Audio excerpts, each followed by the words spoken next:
If you got a Bible, go ahead and grab it and meet me in Luke chapter 10 today. Luke chapter 10, we're just working our way through this chapter over the last several weeks in a teaching series that we've called Improving Your Influence Quotient. And I'll catch you up if you haven't been around for a little while, and I know a ton of you, that's the case. So some of you are back in town for the first time this semester. Some of you are here in town for the very first time as college students. And man, I feel like at these couple of weeks every year, a little like I think your parents feel like at the beginning of the summer, or some of you the way that your parents are gonna feel when you walk in the door at Thanksgiving. It just feels like the family's back together and whole again, and it's awesome. It's so great to see you guys here today. Glad to have you back or here. I hope you'll take time to connect with our college team while you're here and maybe even today before you leave. We'd love to help you make the most out of some of the most strategic, fun years of your entire life. And I know there's like an educational component of something that brought you to town, maybe for the first time, or brought you here. The educational, maybe even an occupational component. You're pursuing a career in medicine or engineering or education or business, any number of things. You're here. We believe there's also a spiritual component to why God's brought you to a place like Fort Worth and brought you in these times of your life. And if we can help you as a church sort of help that spiritual component connect with the educational, occupational component. Like there's a vocational component of why God has called you here and why he will call you there wherever you go. If we can help those intersect, it's sort of like pouring rocket fuel on your future hopes and dreams for your life. And we're here for that if you're here for that. So we would love to be a part of that with you along the way in the next several weeks. And in some ways, that's kind of what this whole series is about. Luke chapter 10 starts with Jesus looking at a world that's not that different from our world at all. Like it's socially, morally, politically, spiritually in chaos. And he looks at a whole lot of ordinary people, 72 of them as a matter of fact, that were a whole lot like us. And he sends them out into a world like this, not to condemn it, not just to critique it, not just to curse it. He sends them out to bless it in real, tangible ways, just like he had been doing and wanted to do through them. But just like them, or us, sent out into a world like this, sometimes that takes some courage. Like you got to step into terrified if you want to get to the other side of terrified. On the other side of terrified is often electrified, but you got to be willing to take a step of trust to get there.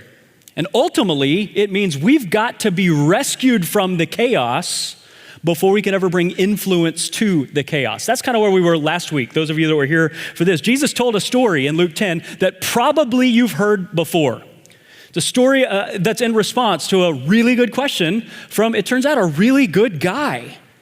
It's a story about a person who needs to be rescued. If you know the story, the person's there broken down, beat up on the side of the road, and needing help, needing rescue, and a religious person comes up to the place where he is and then keeps walking. And then there's a highly trained, highly qualified religious volunteer following along behind that religious professional who comes up to that spot, sees what's happening, and keeps on walking. And then there's a third person that comes on the scene. Remember what we call him? We call him the Good Samaritan, right?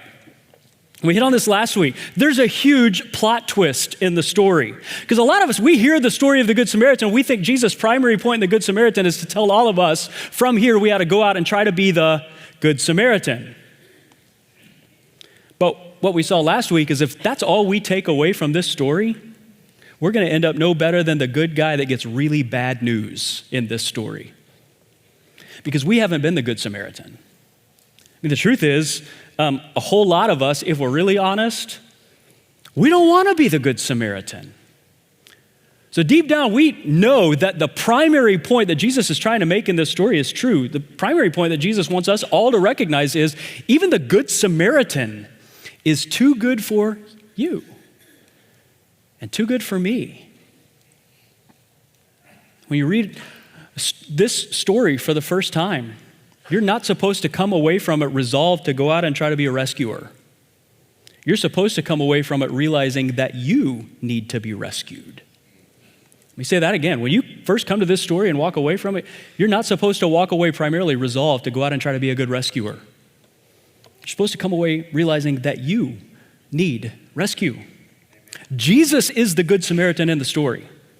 And when you grab a hold of that, and really only once you grab a hold of that, are you able to take a second run at the story. It's sort of like The Sixth Sense, those of you that have seen the movie, You get to go back now and see the whole story in light of the plot twist.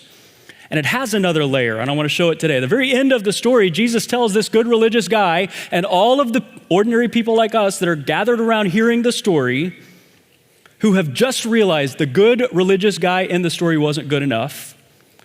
Luke 10, verse 37, go and do likewise. So here's our question of the day. What does likewise look like? What does likewise look like? Here's why it matters. We don't know at the end of the story what happens to the good religious guy. He walks off into the sunset, and we don't know what happens. We don't even know most of what happens to these 72 ordinary people that Jesus sent out from here. That seems to be intentional. Jesus is not giving us, and Luke, in telling the story, is not just giving us information about them. He's giving an invitation to people like us to finish out the story wherever we're headed from here. Because the truth is, the best people to finish out the story of the Good Samaritan is not experts on religion. It's not religious pros who observe a situation from a distance one time on their way to someplace else. The best person to go and do likewise is the person who's been rescued themselves and who doesn't forget to remember. Someone that knows what it's like to be beaten up and broken down on the side of the road. The desperation of looking everywhere for hope, but not being able to find it. Or even just get eye contact from people who ought to be the first ones to give it. The relief of finding someone who doesn't just look past you, who doesn't just look through you, who refuses to look away from you. Somebody who decides to move towards you and stay with you in self-sacrificial love. That's this person's story. Now let me just ask you this about this guy that had been broken down, rescued by the side of the road. How many times do you think he had to be reminded to tell his story to other people? Like, what happened to him is not exactly the kind of thing you just move past. It's not the kind of thing that you try to ever get over, even if you could. Even if the memory started to fade for him somehow, don't you think every time he happened on a story that was even remotely similar to the story that he experienced, it would trigger a retelling of his story in the presence of somebody else? Don't you think every time that something pressed on one of those places on him that used to be a gaping, painful wound and is now a healed over scar, that he'd be reminded to tell the story? You don't need guilt to move you to go and do likewise. When you remember your rescue and the life that you've been given on the other side of it, gratitude is plenty from there. And if the gratitude's not enough, just go back to the beginning of the story and read it again. Remember who you are in the story and how we started the story from here. Sort of like those glow-in-the-dark stars that we give our kids to put on their ceilings, You know those stars? Doesn't do any good to command the star to glow. Doesn't do any good to guilt the star for not living into its purpose. Send it to glow training, tell it all the places, teach it the various environments that they might be called on to glow at some point in the future. Like, they're made to glow. They have a purpose. But they're only ever going to glow if they spend time in the presence of the right power source. And the same thing is true of you and me and the broken down person by the side of the road here. The only way any of us will ever go and do likewise is for us to go back to what likewise looked like for us. So back to the question, what does likewise look like in the Good Samaritan story? Well, since Jesus wrote himself into the story as the Good Samaritan, we can trace his steps. We can follow his heart. So let's take a second run at the story.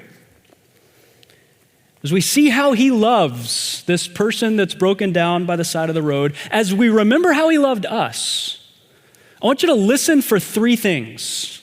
I want you to listen for how he sees when we read this story again. I want you to listen for why he goes.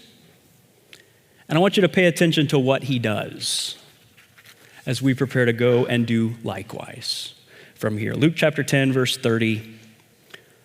Jesus said, "A man was going down from Jerusalem to Jericho when he was attacked by robbers. They stripped him of his clothes, beat him, went away, leaving him half dead. A priest happened to be going down the same road, and when he saw the man, he passed by on the other side. So too a Levite, when he came to the place and saw him, passed by on the other side. But a Samaritan, as he traveled, came to where the man was, and when he saw him, he took pity on him. He went to him and bandaged his wounds, pouring on oil and wine. Then he put the man on his own donkey, brought him to an inn, and took care of him.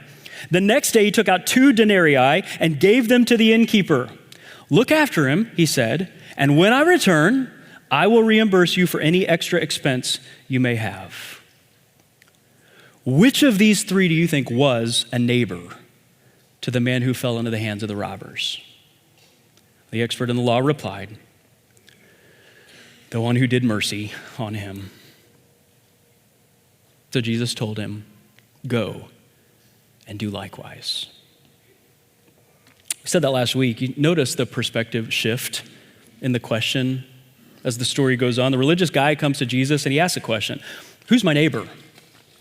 If the clearest expression of my love for God with all my heart, all my mind, all my soul is my love for my neighbor, then what exactly does that have to look like? Who does that include? Who out there in all of the sea of people that I see qualifies to be the recipient of my love?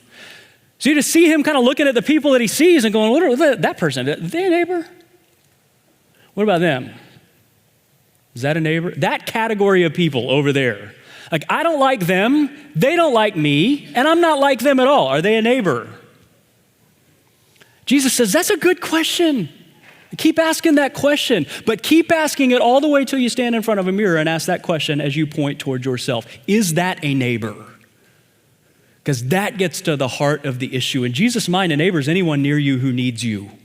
So when you go out into the world, is there anyone anywhere near you who needs you? And are you a neighbor to them? Well, that doesn't really narrow down the answer to the question a whole lot for this guy, does it? Like, what does it look like to go and do likewise towards anyone, anywhere we go? The first thing you notice about the Good Samaritan is he only sees what he sees because of how he sees. You notice that in the story? Maybe even more specifically, where and when he sees what he sees. So you notice this traveler, this Good Samaritan, he's got a starting point and he's got an ending point in mind when he sets out on a journey that day. He has a place that he's starting and a place that he's planning to go. And remember, the road that he's traveling down is a dangerous road. They called it the Bloody Pass. You really need to go someplace in order to travel down a road called the Bloody Path. It's a little like driving in Dallas, you know? Like, you really have to need to be someplace to risk your life on Central Expressway in Dallas. So this guy is headed somewhere to do something that it's safe to assume he believes is vitally important that day. In fact, if he had thought about it, you have to imagine he would have thought, if the story's ever told about this day that I'm living, it's probably going to include what I'm doing in the place that I'm going. Isn't that interesting?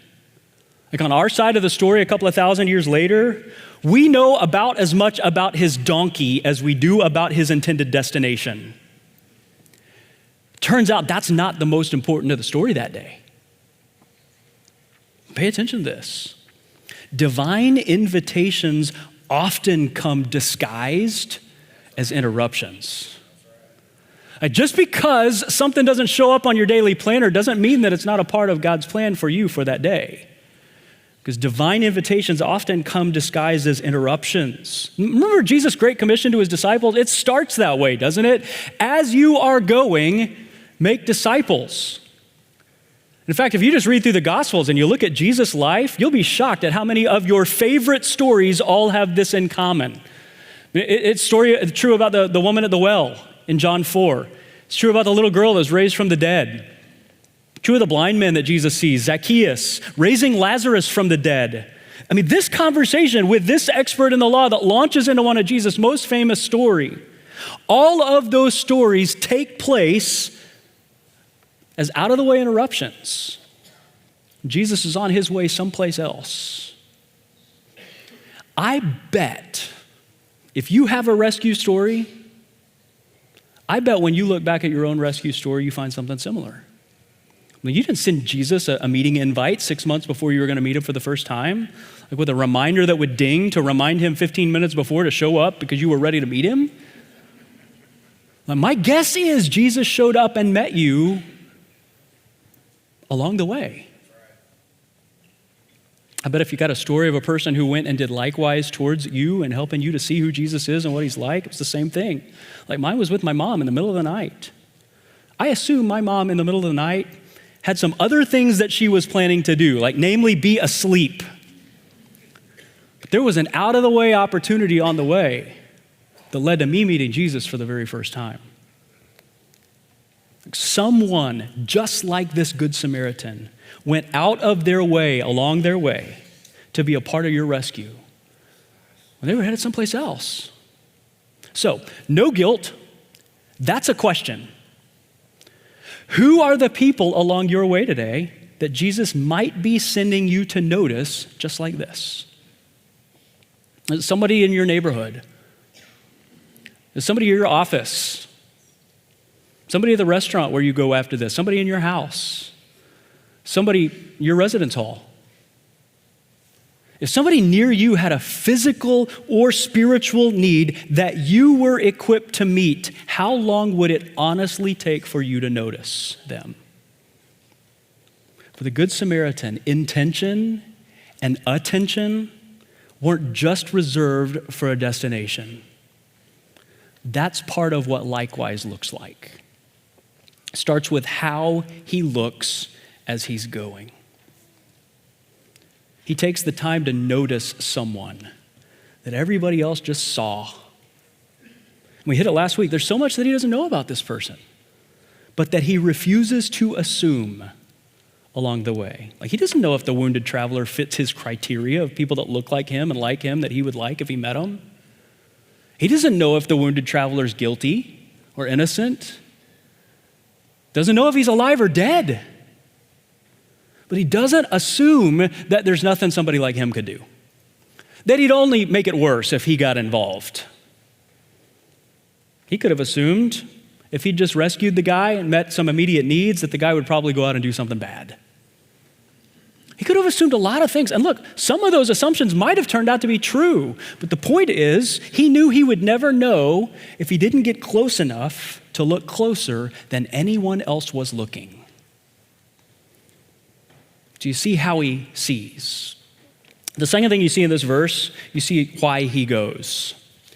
Why does he go further than anybody else goes? Look at verse 33. It says, some preacher made him feel really guilty. You don't know how much I wish that worked.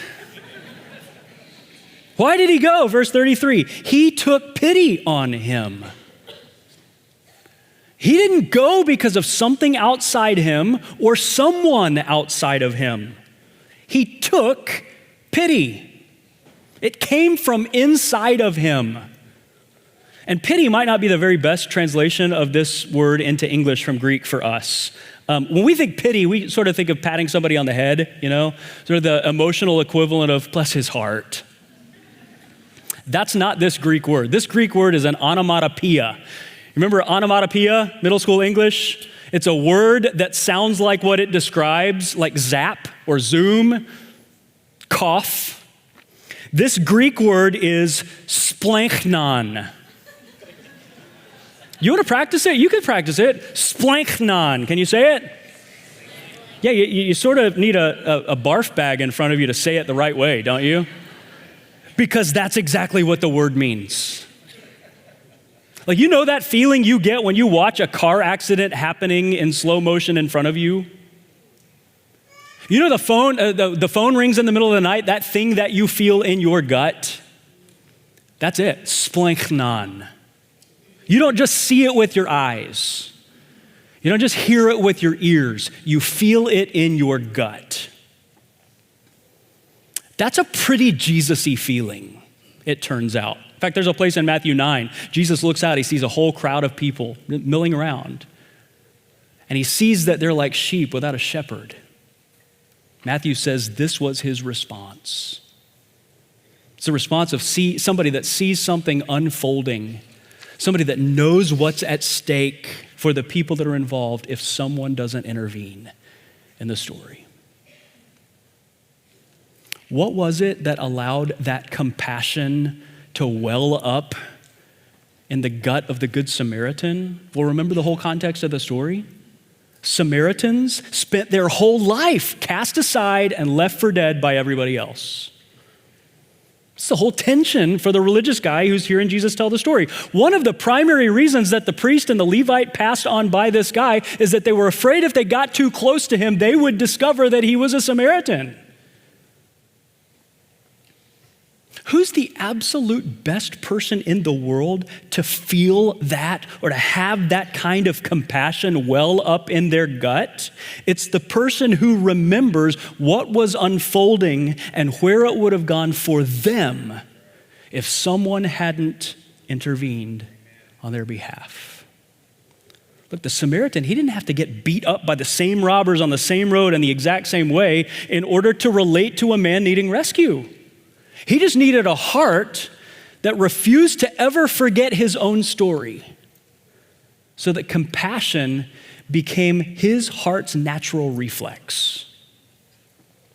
So my wife is one of the smartest people you'll ever meet in your life. She, I think, got 2 B's in her entire life, and one of them was in husband picking in graduate school. Okay, so brilliant. But bless her heart, nobody ever taught her how to hold sharp objects. Yeah, even moderately sharp objects. So this has been our story. Like, she'll grab forks or knives, even butter knives, just anything from the sink and turn around to put them in the cabinet, and it's like she's wielding it as she turns. It doesn't matter who else is around. Like, she reaches in the sink and it just kind of swings, you know? And it's been this way our whole marriage. It's crazy, which come to think of it, write that down that I told you that just in case there's ever an incident. No, she loves me. At least she did before I started this story. Okay, I've got her permission to tell the story. Her reaction holding sharp objects is pretty exaggerated. It is nothing compared to the response that I have when the moderately sharp object comes my way. Okay, true story. You have never seen a middle-aged man move as quickly as I am able to move when she wields a butter knife in my direction. True story. This happened this week. One of the neighbor girls over at our house. Carrie turns from the sink. She's got a knife in her hand. I hit the floor. Everybody's laughing, you know? I'm like, Brooklyn, make sure you remember this because I'm telling this story on Sunday morning, you know? I'm going to need some witnesses. Several years ago in our marriage, this happens. Carrie turns with a butter knife. She's wielding it in my direction, and I hit the floor, laying there on the floor. She's standing over me with a sharp object, laughing, and she asks a question. She says, "What happened to you when you were young?" So she's got 2 degrees in psychology. That's her only question, you know? What happened to you when you were young? But that day, it was a good question. It hit the mark. Because there was a moment when I was young, and it involves playing baseball near a wrought iron fence and one of the neighbor kids getting too close to catching a foul ball and a puncture wound that he survived, but it was ugly. And that puncture wound story has never left me. I've never gotten over it. I couldn't get over it if I tried. So anything even remotely close to a wrought iron fence, a puncture wound, has developed a heart reflex in me that leads to a visceral response, action from me.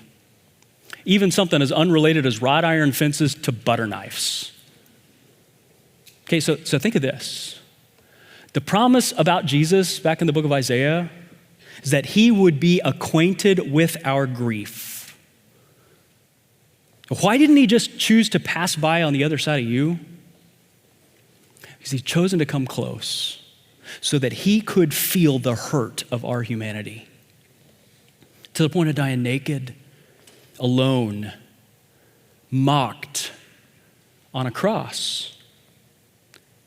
He wasn't repulsed by you. He wasn't disgusted by the condition he found you in, whatever the condition was that he found you in. His visceral splachnon response moved him towards you in self-sacrificial love when everybody else moved away. So here's the prayer I've been praying for years. Whenever I'm in a crowd full of people, Lord, let me feel what you feel when you see what I see. Walking across campus, walking through my neighborhood, when I'm walking through a mall or a store, Lord, would you let me feel what you feel when you see what I see? Perhaps the best way to do that is just say, Lord, let me see what you saw when you first rescued me. And then refuse to let yourself forget. Not in a way that brings shame or guilt, condemnation, but in a way that never lets you get over your gratitude. Don't forget to remember. And see if over time your memory doesn't change, your heart reflects towards people that God places in your path along the way. Good Samaritan, he has compassion. And it moves him towards concrete action. So you've seen how he sees, you've seen why he goes. Look what he does.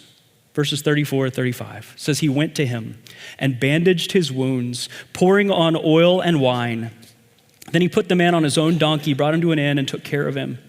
The next day he took out 2 denarii, gave them to the innkeeper. Look after him, he said, and when I return, I will reimburse you for any extra expense that you have.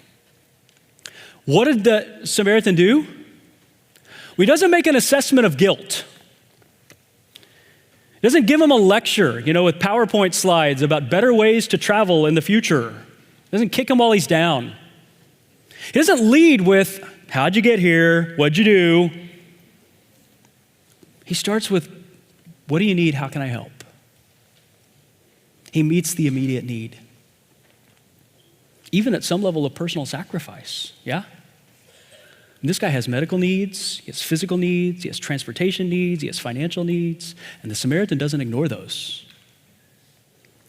Did he stop with those? No, he didn't. He also stays in position to meet ultimate needs. He went the whole distance with this guy. And even when he couldn't go the distance with the guy, he made sure that the guy was in good hands till he could go the distance with the guy. Just like Jesus is doing with you and me. Like every day, I'm learning new things that I can trust Jesus in. New things that I can trust him for. He's transforming my life the exact same way that he rescued my life. In fact, we got a series coming up this fall through the whole book of Colossians. That is 100% the book of Colossians. We're calling it the How to Live the Filled Full Life. Spoiler alert, it's only found in Jesus. But it's found in the same Jesus that rescued you, carries you, and provides for you every step of the way. The Good Samaritan story, look, it's not just a great story that Jesus told. It's a story that you and I are invited to live and then reflect wherever we go. And whether you know it, it's also the story of a whole lot of people sitting around you here today. And some of those stories are still in progress. They're not ready to be told yet, but I asked Sam if I could just refer to his. It started early on in his freshman year, TCU. Somebody near him noticed him, decided to walk over instead of just wave. That conversation led to deeper conversations. One thing led to another. He found himself in this very room. And then out of this very room, sitting in the parking lot sobbing because he knew he was missing something in his life and he knew that Jesus had something to do with it, but he couldn't put the pieces together. And some of those same guys on campus paid attention. They added intention, and they walked really gingerly with him, working on some deep wounds, then added compassion with real action. And over time, with a lot of patience, they walked with him and smoothed the path in front of him until he realized what he needed was to meet Jesus. They got to introduce him and then keep walking together as they applied that same good news to all of the broken places. That was 10 or 15 years ago. He's still walking, still learning, still growing, still reflecting that story to himself and from himself to anybody to listen any chance he gets. If you're a college student, Sam's preaching this Tuesday at Encounter. He'd be happy to tell you more of that story. He'd be happy to walk alongside you, whatever road you're traveling, if you let him. The rest of us, look, the moral of the Good Samaritan is not go out there and try really hard to be nice. It's for us to realize who we are in the story and then reflect it with gratitude as often as it comes up. If you learn to notice, learn to move with the heart of a great reflex of a heart's memory, if you'll move with a willingness to meet immediate needs and go the distance with people towards ultimate needs, Jesus is right in Luke 10. There are plenty of opportunities out there for people who are looking for that kind of life and for people who will notice them. Would you bow your head with me? Lord, that's our humble prayer today. Would you let us feel what you feel when you see the world where we're walking? Would you remind us of what you saw in us when you came near us and rescued us? Would you give us guts like yours, hands like yours, eyes like yours, feet like yours, endurance like yours, just like you've shown to us? Would you give us great memories? And Lord, I pray for the person that's walked into this room today realizing that they need rescue. And they've been trying so hard to make it where they're going on their own, only to realize that they're broken down, they're not going to make it. I pray that they would hear and trust that the great rescuer has come and saw them and drawn near to them this morning and is inviting them simply to trust him, that he took their death spiritually, that he gives them life spiritually, and will give them everlasting life abundantly with him. The power to change and transform, the forgiveness that we're after, freedom from shame and guilt, and the powers of darkness that have a hold over our life. Lord, I pray for those who need to trust him, that they would receive that gift today. And then let us all go and do likewise, like Jesus. In his name we pray. Amen. Hey, thanks for watching. If something you heard resonated with you today, we would love to connect with you. Visit doxology.church/connect or leave a comment below. And if you enjoyed today's message and you want to see more, make sure you give this video a like and subscribe to our channel so you don't miss any new videos.